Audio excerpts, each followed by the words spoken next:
Welcome back students to your economics class. Today we are going to study about the strategy of industrial growth under the period 1947 to 1990. We will cover the features, problems and industrial policy resolution of 1956 under this topic. Let's start with the term industrial development. Industrial development क्या होता है? It is a process of growth and development of the industries. Every country takes steps to ensure the growth and development of industries. So India had also taken some steps from 1947 to 1990 to develop the industrial sector. Now let us start with the first topic, that is importance of industry. What is the importance of industry in a nation? We are going to understand in this topic. The very first subheading is epicenter of economic growth. That means industries are the base for the economic growth of a country. If the country needs to develop, it should have a good industrial base. Industries produce a wide range of goods, that is both industrial goods as well as agricultural goods. That means consumer goods as well as producer goods. And industries also replace the dependency of the population of the country on the agricultural sector. The second subheading is rapid growth of income. Industry can provide a good base for the growth of income of the people in a country. Industry depends on human efforts rather than the natural factors of production. Man-made efforts are more important in an industry. So, the rate of production and productivity is high in industry in comparison to the agricultural sector. So, the growth of an industrial sector leads to high per capita income. The third subheading is increase in foreign trade. Industries help to produce a lot of goods, a wide variety of goods which are not only demanded in India but also demanded across the world by different foreign countries. The demand for such goods in other countries is more than the demand for the agricultural goods. So, if India developed the industrial sector in a proper way at that time, it led to the growth and development of foreign trade also. The fourth subheading is source of employment. No doubt, industries are a very good source of employment for the surplus labor force which is found in India. In India, the unskilled population is usually engaged in the agricultural activities. But if the industries are well developed, then this excess surplus population can be shifted from the agricultural activities to the industrial and constructive activities of the nation. The fifth subheading is helpful in the development of agriculture. Industries provide a base for the development of the agricultural activities by providing tools, equipments and mechanical support in the form of tractors, threshers, harvesters, so that the agricultural activities could be carried on more easily in less time. Now let's move to the sixth subheading, growth of civilization. Industrial development improves the living standard, income and the working conditions of the labor force, which helps them to be healthy and educated. They are able to fulfill all the basic requirements of their life. The seventh subheading is exploitation of resources. Industries use scrap, raw materials and other natural resources to produce a wide range of goods. Industries also use the waste materials by recycling them again and again. The eighth subheading is self-sustained growth.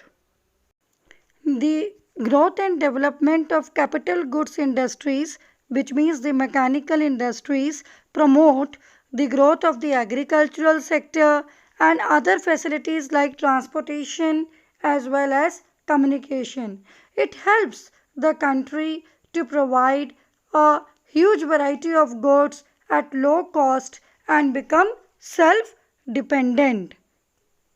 Now we are going to start the next topic, that is role of public sector in industrial development. What is the role of public sector undertakings in the industrial development of a country? As at that time period, the big question was to decide the role of the government and private sector in the process of the industrial development. The government sector had to take the lead role to develop industries in India during the time period 1947 to 1990. The reason behind this are as follows. First, lack of capital with the private sector. The private sector lacked capital at that time. Only public sector invested huge capital in the industries. The amount of investment was very high and private sector did not have so much of money to invest in the industrial area. The second subheading is lack of incentive for private sector. The private investors were not interested to do major projects. The size of Indian market was quite less, non-supportive, as the condition of the people of the country was quite poor. Most of them were unemployed and dependent upon the agricultural sector. The third subheading is objective of social welfare. The private investors invest to earn maximum profit. They are not interested in social welfare. But the purpose of establishing public sector enterprises was to do social welfare for the people of the country, and that could only be achieved through the participation of the government in the process of industrial development of India. Now the next topic is Industrial Policy Resolution, which was framed in the year 1956. It is also known as IPR 1956. It is a declaration which was given by the government on behalf of playing the leading role in the process of industrialization with the objective to achieve two things: growth and social justice. IPR was formed by the government for the development of the industries so that they may grow and develop with the motive of social justice. The principal elements of IPR 1956 are threefold classification of industry, which we will study now, second industrial licensing, and third industrial concessions. Now if we talk about the threefold classification of industry, then according to IPR 1956, industries were classified into three categories, as you can see in the pic above. Category A, Category B and Category C. Category A includes 17 industries which would be established and developed exclusively by the public sector enterprises, यानी कि सिर्फ government sector ही उनको own और control करती है, manage करती है. For example atomic energy, defence, iron and steel, railways, etc. Category B includes 12 industries which would be established and developed by both public sector enterprises and private sector enterprises jointly. And category C includes all those remaining industries which are completely owned and managed by the private sector enterprises. The second subheading is industrial licensing in case of IPR 1956. According to Industrial Development and Regulation Act, which was set up in the year 1951, the private sector industries could be set up only after getting the license from the government. Until and unless the government gave the license, they could not be set up. So, The new industries would be set up after getting the license from the government. Even if the existing industries, that means old industries, were to be expanded, or some other or new product was to be produced, then the private sector had to take the permission from the government. यानी कि चाहे तो कोई नई industry setup करनी हो या कोई पुरानी इंडस्ट्री एक्सपैंड करनी हो या कोई नया प्रोडक्ट बनाना हो तो गवर्नमेंट से परमिशन लेनी ज़रूरी थी. नाउ द थर्ड सब heading is industrial concessions. A lot of concessions in the form of tax, electricity bills, land concessions were provided to the private industries by the government so that they may be set up in the backward areas of the country. Now we are going to study about the small scale industries, also known as SSI. Small scale industries refer to those industries whose investment does not exceed rupees 10 crore.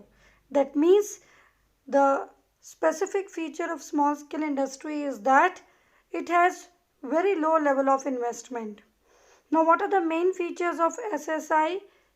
The first feature is it is labor intensive. Second feature is it shows locational flexibility, and third feature is it needs low level of investment. Now as per the first feature, very less capital is required to start a small scale industry, and mostly the unskilled labor is employed in it to do the work from the local areas. Secondly, it has locational flexibility, which means it can be established anywhere very easily as the local raw materials are used in it and people are well aware as to how they should use it.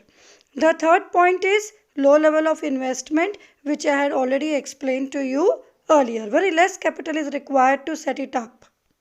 Now students, we are going to study about the features of industrial development in India.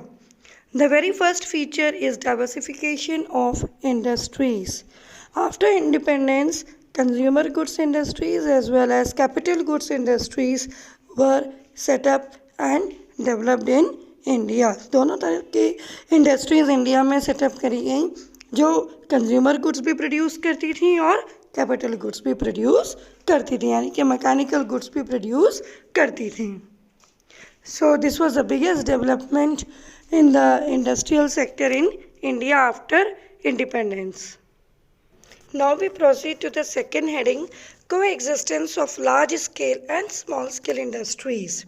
That means during the period 1951 to 1990, not only the small scale industries like cotton textile industries, silk units, utensils, toy making industries, but also large scale industries like iron and steel industry, sugar industry, jute industry, heavy chemicals were developed simultaneously in that period. That means small scale industries के साथ साथ बहुत सारी large scale industries भी India में setup करी गई. Now the third subheading, coexistence of private, public and joint sectors. After independence, the key role of industrial development was in the hands of the public sector.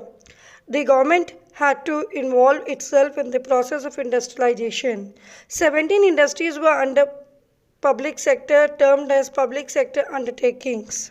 But after industrial policy resolution set up in the year 1956, both public sector and private sector worked together for the benefit of the industrial development in the country. Now we go through the fourth subheading, regional disparities. Industrial sector in India showed a lot of regional disparities. Some states like Maharashtra, Gujarat, Western Bengal and Tamil Nadu showed the progress in the industries. These states had 40% industries, 55% industrial workers and 58% contribution was given to the GDP. But in the other states like Bihar, Madhya Pradesh, Jammu and Kashmir, Rajasthan, Sikkim, etc., the industries were not so developed. These states were industrially backward.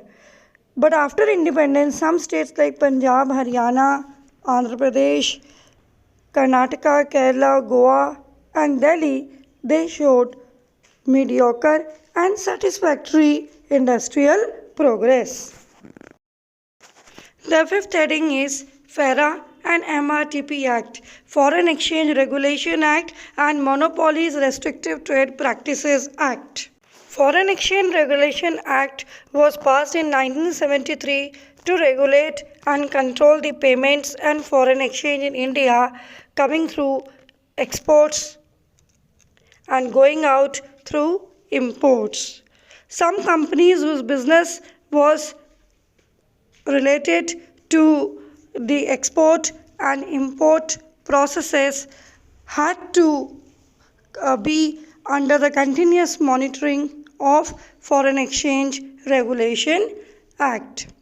Monopolies and Restrictive Trade Practices Act was passed in 1969 to control the monopolistic and restrictive trade practices prevalent in the industrial sector. Some companies had to operate under MRTP Act so that the small industries can be protected from the monopoly rights of the big units and large-scale industries.